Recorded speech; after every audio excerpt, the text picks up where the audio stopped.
Welcome to the world of Rex. It's Marvel Rex here. I am so excited to be with each and every one of you, wherever and whenever you're listening to this podcast. We're going to be diving into the weekly energies for the week of May 6th to May 12th of 2024. And before we dive in, you can always support me as a content creator by sharing, subscribing, and rating the podcast. It's super helpful. You can also book a reading with me and work with me one-on-one. I love to do it. The link is in the show notes. And you can always, always, always send me a cup of coffee. The Venmo is at Marvel-Rex. That's Marval-Rex. Let's dive into this week. What is going on? So overall, this week, May 6th, it's more supportive and infrastructurally oriented because we are in Taurus season and we are knee deep in Taurus season. And there is a new moon in Taurus this week. Now, the new moon has a little bit of a shock to the system. We'll talk about it. But overall, what our urge is collectively during Sun in Taurus, this Taurus season, is to ground down, to root ourselves to the earth. One thing you can do during this season that's very aligned is imagine the roots of the tree stemming from your feet into the earth, deep into the earth. So visualizing any kind of rooting metaphors can be really helpful here. It's also a really important time to root into your physical body through sensual experiences. So any form of sensual pleasure whatsoever. We're talking, taking really good care of the body via, applying lotions or getting a massage, engaging in any kind of erotic, like pleasurable, but also Taurus is very vanilla. So it's just like experiencing love and pleasure in a very simple and easy way. I'm going to use the phrase doing what animals do. That's very Taurus. All right. But rooting into the physical nature of our being and honoring the fact that we are on this like floating rock in the middle of space, and yet we have these incredible, five-dimensional bodily experiences that are super cool. So getting into the juiciness of that is very important. And May is one of my favorite months of the year in the sense that it is a come down and a recovery phase from April from the eclipses, and it's also got a lot of very supportive astrology.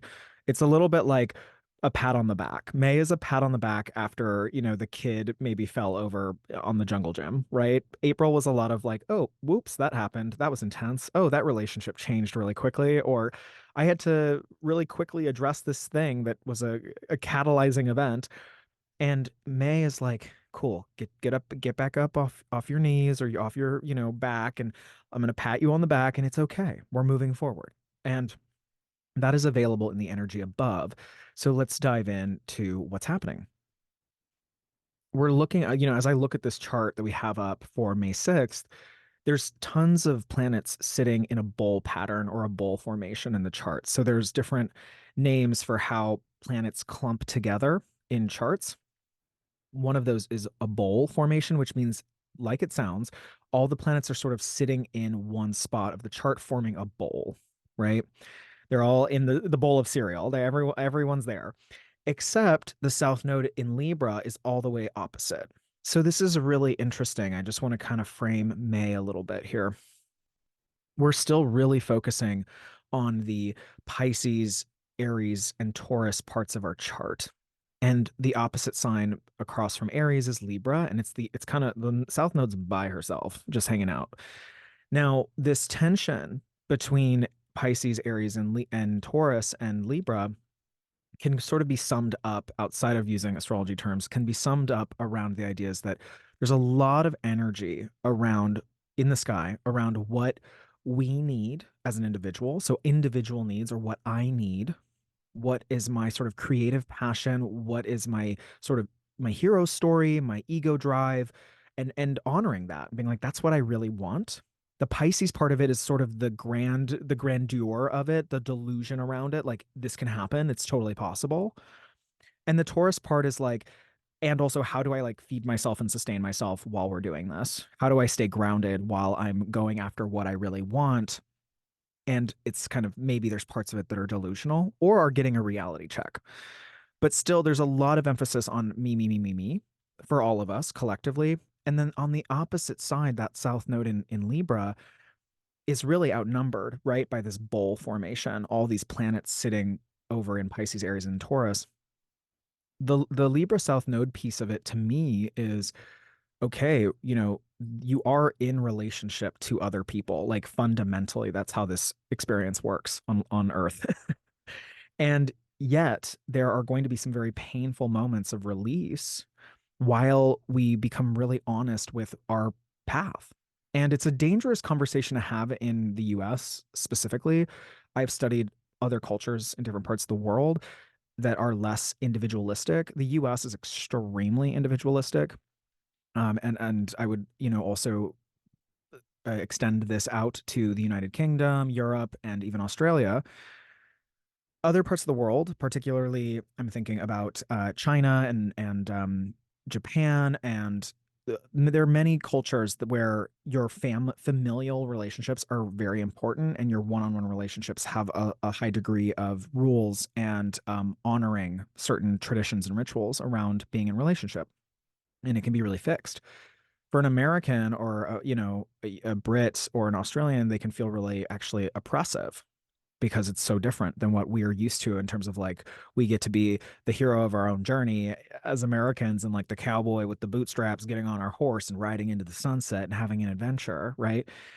And yet this moment with the South Node in Libra is sort of asking for that, is saying like the only way we're really going to be able to heal as a collective and in our relationships is through getting really clear on what our individual wounds are and where we are hurting as a singular person, still knowing and still holding the fact that we are interrelated we're interrelated. Like that's it. We are in relationship to other people in a very deep way. And any work we're doing on ourselves, healing ourselves, having sobriety or having, sober reality checks around our own ego desire, all of that work is going to help, heal the relationships immediately. It's actually like a ricocheting effect or a domino effect. So getting really clear on the self. I'm just trying to emphasize how important it is as we're stabilizing ourselves in May to really touch into our own storyline, really touch in a courageous way. That's Aries, very courageous way, and feeling our own pain, feeling our chironic wound. So each of us has this wound around our identity. Everyone's got it, by the way. It's funny. I think that when we're walking around the world, we're like, oh, that person doesn't have any problems. That person's got it all figured out. It's like every single human, it's kind of dizzying to think about this, but every single human around you is infinitesimally deep and has an amazing amount of paradoxical, contradictory thoughts, feelings, realities, histories, storylines that they're trying to navigate like a messy, like can of worms. They're just like, I'm trying not to spill out all over the place. And even people who look very graceful are still holding all of these things. We are being asked to not focus on other people. And I think a lot of us do this. We focus on our partners, we focus on our friendships, we focus on often even just a parasocial enemy. I'm thinking about the way that people vilify each other over social media. Like that's a projection. That's a very South Node in Libra shadow. It's like I'm projecting myself onto this person and saying that they're the enemy and they're wrong. And all of that energy that goes outward and is, in my opinion, a waste of energy needs to be pulled inward towards the Aries, Pisces, and Taurus parts of our being, which is essentially just what I just said. It's my ego journey, why I'm here, what my unique, creative, passionate, and libidinal gifts are, like what gets me up in the morning. What parts of it are a little delusional, but I'm also holding faith for them. And then the Taurus piece is like, can I go forward on my hero's journey while still taking care of my physical body, while still, in late stage capitalism, making money to pay rent, etc. So there's the practical, there's the ego desire, and then there's the sort of grandeur or the delusion slash faith of Pisces. And yet it's still very singularly focused in a lot of ways. I do love the Pisces piece here because it is about going on your ego journey in a way that is healing other people and is healing the collective. So, building coalition and building heart-based spaces rather than the shadow of, a lot of signs, particularly Pluto and Aquarius, which is bringing people apart, basically saying like this is the right side of whatever and this is the wrong side of whatever. So we want to be thinking about it from a universal perspective and a heart-based perspective in terms of our own journey on this planet. And then again, Taurus, how to keep it sustainable. These are questions. And by the way, Taurus is going to be really lit up right now this whole month. So it's like we're getting answers in terms of sustainability and how we can be more sustainable. All right. So that's kind of the big picture. That's what I wanted to talk about. The South Node in Libra is under an immense amount of pressure. So that means that our relationships are under an immense amount of pressure right now, potentially in terms of really like getting clear about what we want and how that's going to affect those relationships. If you're being mindful and having some sort of spiritual infrastructure or emotional infrastructure, what I mean by that is having rituals that you do on a daily or weekly basis that ground you, touching back in with yourself, doing self auditing. One thing that I do very regularly is I record myself talking out loud when I go on walks. There's many reasons I do this, but one reason is that I'm like holding myself accountable by being like, okay, this is my emotional process right now. This is where I'm at. But also engaging in talk therapy, somatic therapy, all of these things, yoga can help us emotionally process how intense it is to be alive every day. And also, it makes us more intimate with ourselves, which is going to help navigate the changing relationships at this time. So, Monday, Moon Day, we have the moon in Aries for the first half of the day, PST, and then it moves into Taurus by mid afternoon, PST. So, a little bit of Aries as we wake up. We'll be waking up with some adrenaline with the moon in Aries. And then the moon moving into Taurus is very supportive, and that kicks off a new moon. So, we're going to have this new moon. Technically, it's perfecting on May 8th, I believe, is the exact time of the Taurus new moon. So, regardless, though, we're sort of starting the week off with a very dark moon phase. So the moon is very, very dark in the sky, cannot be seen, is about to be new by Tuesday, Wednesday. And we want to know that the energy might be quiet, it might be introspective, but it's all about with Taurus, it's all about like, okay, now that eclipse season happened and the individual identity got thrown into the fore, which means like we all had to face parts of ourselves that were like, okay, this new identity is forming, this new part of me is forming, or is has been uncovered through a pain point. Now, how do we make it sustainable, or how do we get into the rhythm of it? How do we execute? I think of the fixed signs as signs that execute. So Taurus and Scorpio particularly, but also Leo and Aquarius, they're about like really making it happen for the long term and being like, we're now going to follow through. So we're following through in terms of how we make our life sustainable now that we are sort of individually transfigured. Okay, so we have the sun. The sun's going to sextile Saturn. Love, okay, on Monday. Mercury's direct. Venus and Mars are each in domicile. So it looks like a lot of healing. I told you I love this week. I said this last week. I was like, I can't wait for next week. This week is great. It's groovy. It's working. So surf, I say surf the cosmic tide onward and upward. There is totally potential this week to do major healing and rooting into sustainable practices, whether that's getting a new job that pays you more than you've ever been paid, or getting a work opportunity, especially with Taurus, it's usually some financial opportunity, or just really benefiting through stabilizing forces in your life, whether it's another person that's holding a lot of space for you, or you are engaging in somatic practices that make you feel really strong and grounded. I mean, Mars is in Aries, so anyone who wants to exercise and do like boxing or any kind of martial art, running, any kind of exercise therapy, this is perfect right now. And there's a lot of good luck associated with all of that in terms of grounding yourself and feeling. It's like this is very like uh the hype man energy. Like the whole universe to me on Monday, really Monday, Tuesday, Wednesday, almost all week is just like hype man energy. Hype, hype, hype. Like let's go. You got this. I think of what is it? Sixth Man in basketball, right? Sixth Man, it's like the there's five players on the on each team, and then there's the sixth man is the person in the crowd who's like basically playing for them on the sidelines. So that's sort of the idea here, is that being your own personal hype man, definitely with Taurus, Venus and Taurus, and Mars and Aries, so we can be our own personal hype man, but also being a hype person, hype man, hype they them for other people. That's another way to do that. And to that's in some ways it's really beautiful, like healing energy for Pisces is also showing up for others at this time, not in a way where you're ignoring your own needs, right? That's the South Node in Libra. We're letting that go. Okay. Tuesday, Mercury and Chiron conjoin, but it's the third pass. So Mercury went retrograde and passed over Chiron now total 3 times.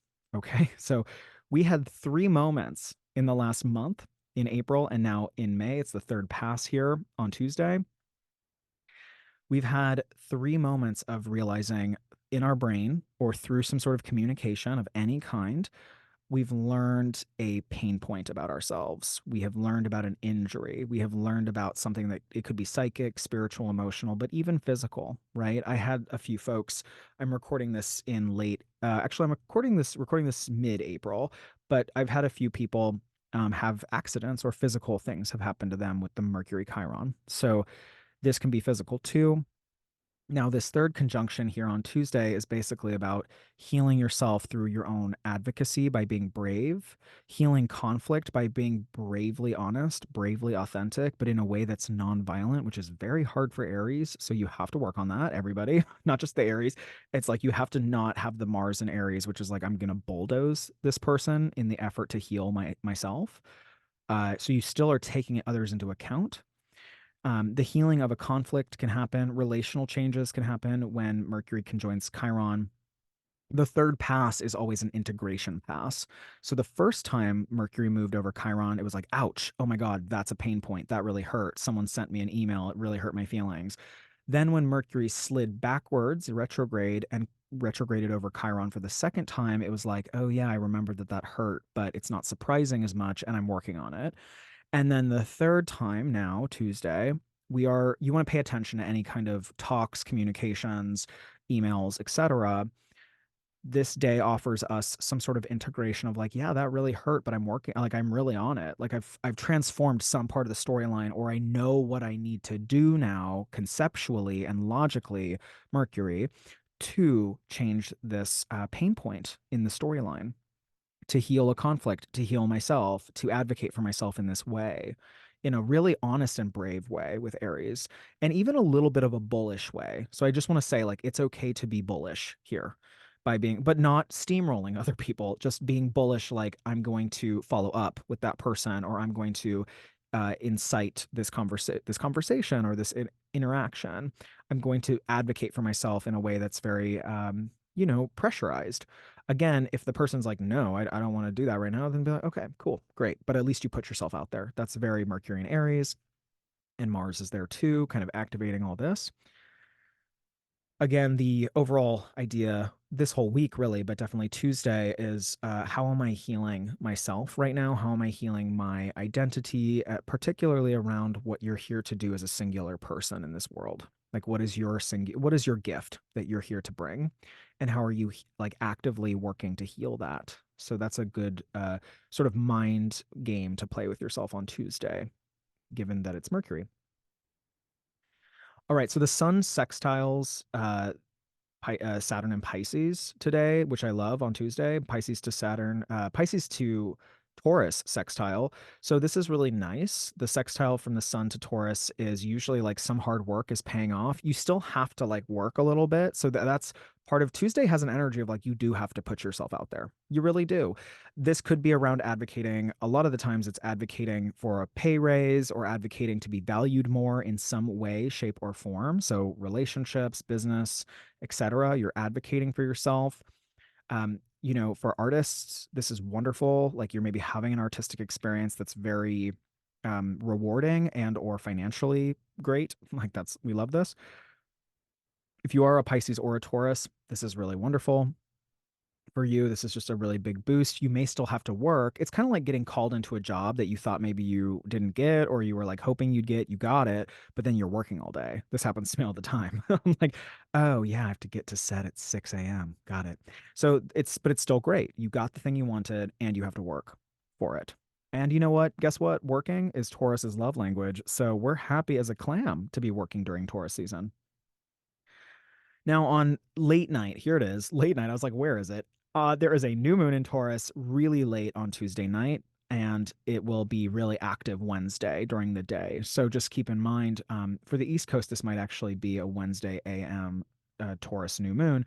But regardless, you kind of want to mark your calendar for Wednesday being the juicy, fertile time of the Taurus new moon. It happens late night on Tuesday.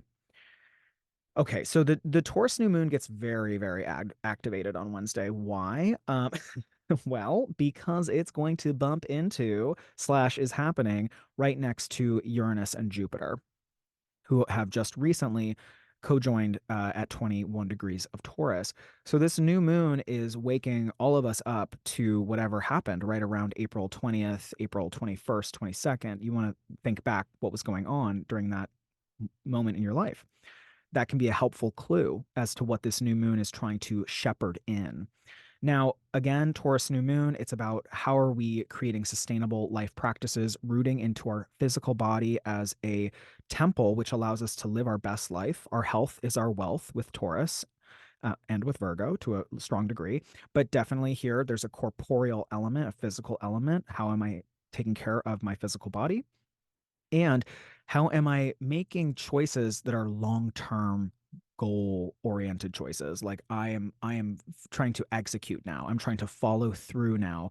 This is a wonderful time. So the last month I did not say to do planetary magic during new moons because it was eclipse season, but this new moon, planetary magic all the way, baby. Like if you're a witch and you're just like, yes, I'm ready to do a new moon ritual. Oh my gosh.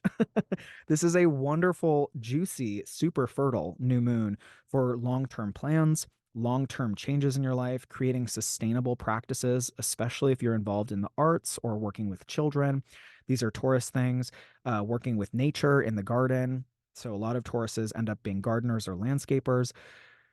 Yeah, anything to do with the fruits and pleasures of life, right? And the joie de vivre of life, youth, simplicity, those kinds of things can be really beneficial here. Looking at them from a long-term, point of view. So great time to do planetary magic around being like, I want to dedicate myself to this long-term endeavor.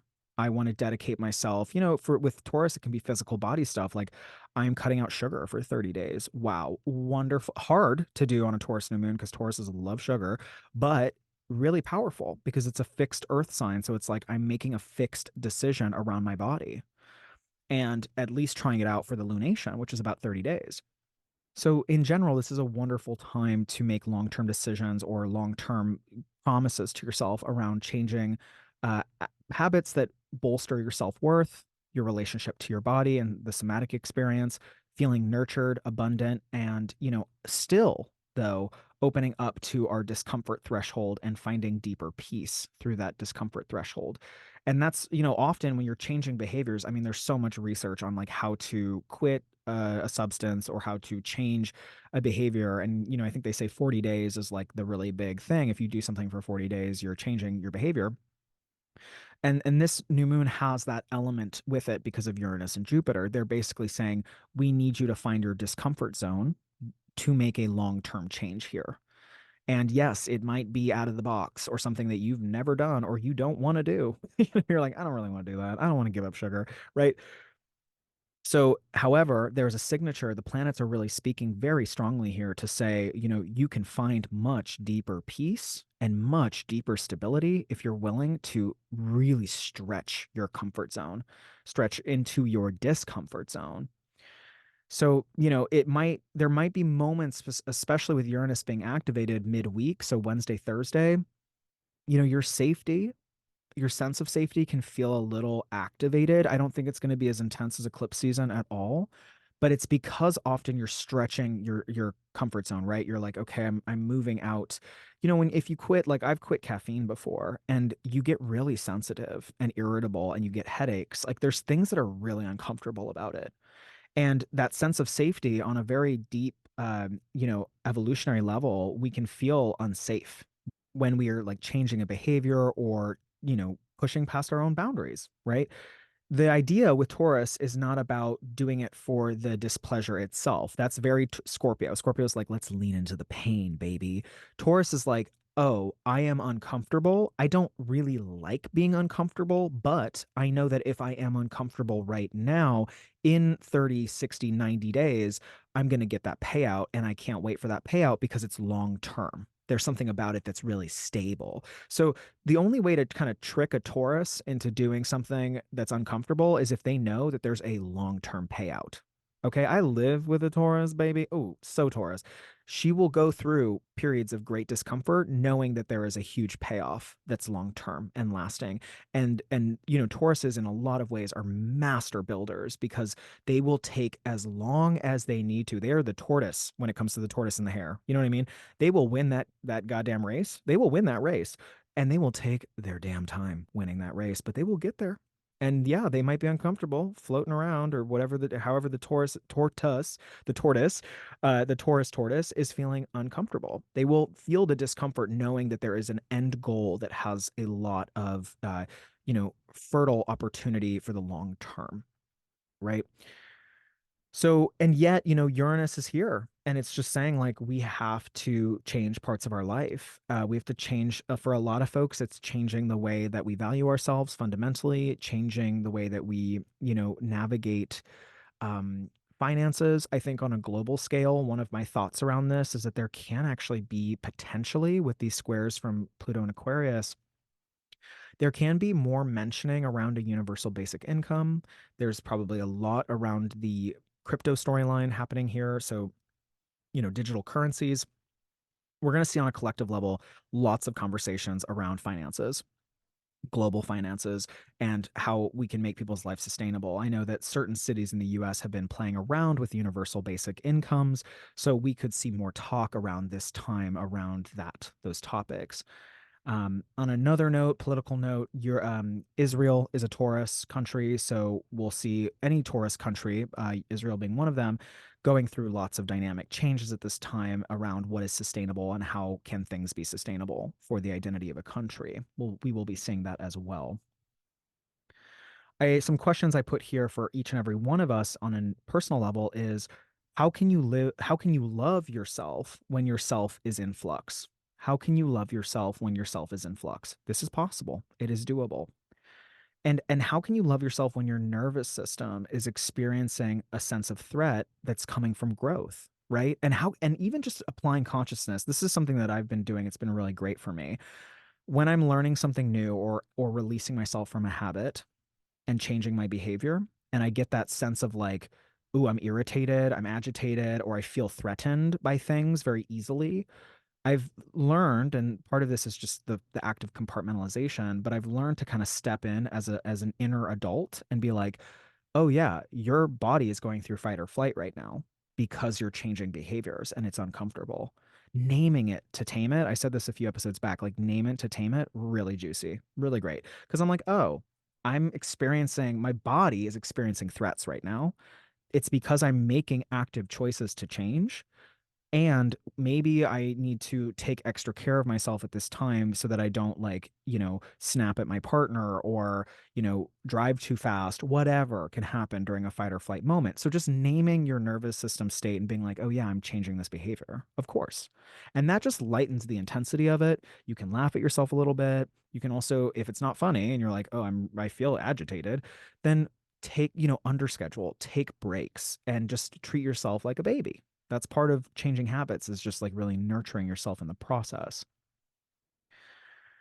So that's really powerful here. Again, it's good to keep in mind like what the long-term goal is with all of this change. You're not just like quitting sugar to then start it 30 days later. Maybe you're quitting sugar so that eventually you're only eating honey or eating coconut sugar or having sweeteners that are very low glycemic.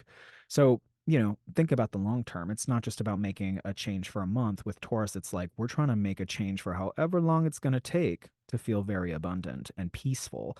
Another key word I want to highlight here with Taurus is peace. Peace. Tauruses, out of all the 12 signs in the zodiac, want to feel a sense of peace. Now, often the shadow of Taurus, and I've seen this a lot with Tauruses, I'm not particularly speaking of my partner right now, so I just want to clarify that. But what I've seen with Tauruses in general is that their desire for peace makes them avoid discomfort at all costs. So they sort of they buy into a sort of curated, very specific sense of peace that means that they're avoiding any kind of discomfort or any kind of conflict. And then that conflict, what happens when you don't address it? This is the opposite side, Scorpio, that's like you have to address it.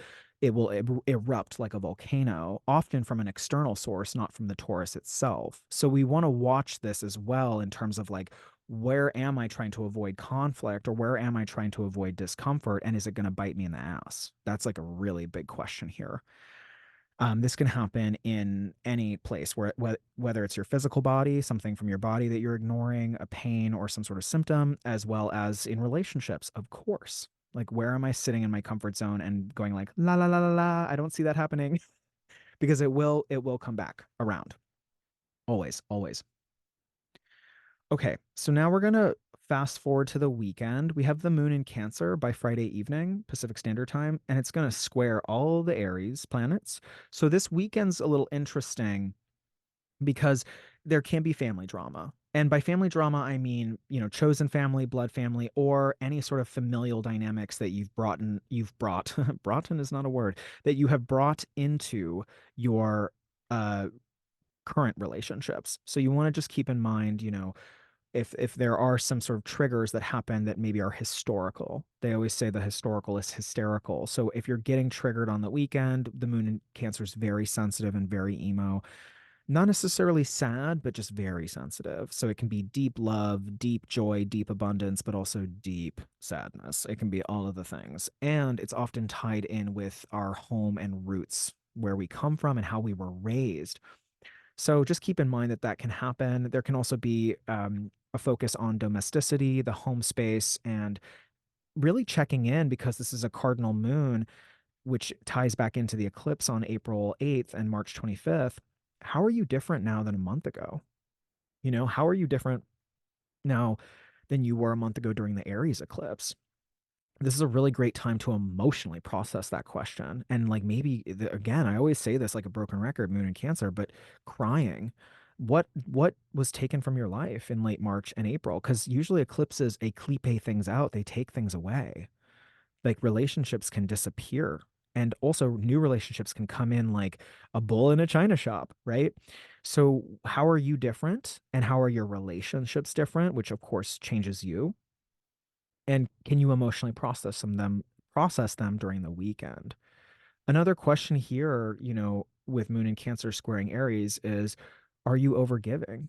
Is resentment coming up at this time? If that's the case, take note and then think about some long-term sustainable changes that you can make during this. You can do a new moon ritual literally all week. I would wait until Wednesday to be honest, because that's when the moon is actually like fully new and happening, right? She gets really woken up on Wednesday. But Wednesday through Sunday, wonderful time to do a ritual. And if you want to do a ritual that's more focused on emotional healing, the weekend is wonderful for that. Yeah, I would say if you're doing some planetary magic, we love the moon in Cancer on a new moon ritual. So I would take that. I would really go with that, especially around really transforming any inner wounding and empowering yourself and building your self-esteem so that you literally bring in more abundance into your life on a very tangible level. Any kind of water ritual is great over the weekend because it's moon in Cancer, sun in Taurus. So if you like to go to the ocean or a body of water, take a long bath. This is lovely. Drink lots of water. If you have a sacred water ritual in terms of like charging your water up with crystals, whatever you got to do, I support you. Heal your body through water. Tears are always great, crying, like I said. And then also family time. If you have relationships to family members, this is a wonderful time, blood family or chosen family, to spend time with them. It's really lovely. Now, on Sunday/Monday of next week, the sun, this is the final thing I believe that's happening. Yes. Okay. The sun is going to conjoin Uranus. Okay. This is a little bit of the like, meep, meep, meep. Sunday has a slight exciting wrench in the gear. It's not necessarily a bad thing, but Sun Uranus conjunction happens once a year. So this is a once a year transit, and it is usually a sort of air horn, a cosmic air horn that's like, get ready for some change, get ready for some freedom and some rebellious energy, because that's Uranus. So the sun basically highlights the Uranus urge, which is a strong urge to break from routine and do something different, right? So on Sunday, even Monday of next week, maybe try doing something different. What does it feel like to just like do something spontaneous and strange, weird, group oriented? Uranus is usually associated with groups of people. If you resist change at this time, like I said earlier about the Taurus shadow, the shadow of Taurus is I'm resisting changes and then they're like really coming back around to bite me in the butt. So we don't want to resist change on Sunday if it comes up. One of the ways that I see Sun Uranus conjunctions happen a lot in my own experience is that I will be out in my neighborhood. Taurus rules my third house for my solar chart. So it's, often I'm in my neighborhood, but I'll be out in my neighborhood and I'll see some weird shit going down. And I'll be like, whoa, I've never seen that person who's dressed entirely in gold sequins and is on a unicycle. Like I've never seen that person before. So usually it's just weird out of the box things that are happening. It's particularly sensitive if you are a Taurus sun in the last 10 degrees or Taurus rising and or even a Leo, because Leos are ruled by the sun.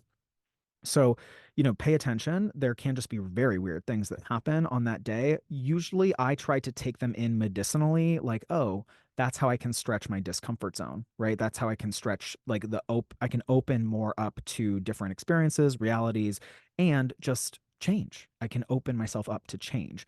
We want to do that on an archetypal level, on a somatic and psychic level this weekend. So just pay attention to anything that's out of the ordinary, maybe where you're being stretched to change, right? There can be literal moments of like, oh, I have to really feel the discomfort right now and open up to it and trust that this is going to be okay. That can happen on the weekend. All right. The beauty of Uranus conjoining the sun is that you can open your consciousness to higher vibrations. Uranus is a very quantum planet. It can give greater self-awareness, psychic perceptions, and downloads. Just to be really blatant, it's just like you have a psychic download or you have some sort of emotional download where you're like, oh, that's what I've been feeling. And now that eclipse season's officially over as of this new moon, you are able to see the thing very clearly. And Mercury's direct. I mean, so many things are working here. So I can see a lot of people on the weekend having big, big psychic, emotional downloads, even health storyline downloads, monetary, financial breakthroughs. This is a breakthrough moment. You want to be careful to not let the electric and impulsive energy take you for a ride.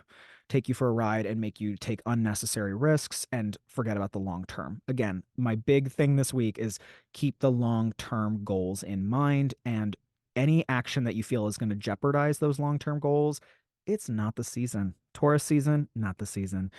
Rein in your Mars and Aries energy that's happening right now. You're right. We don't want to destroy the bridge that we're on. Okay. Because we are building a bridge to Narnia and Taurus will build it brick by brick. Okay.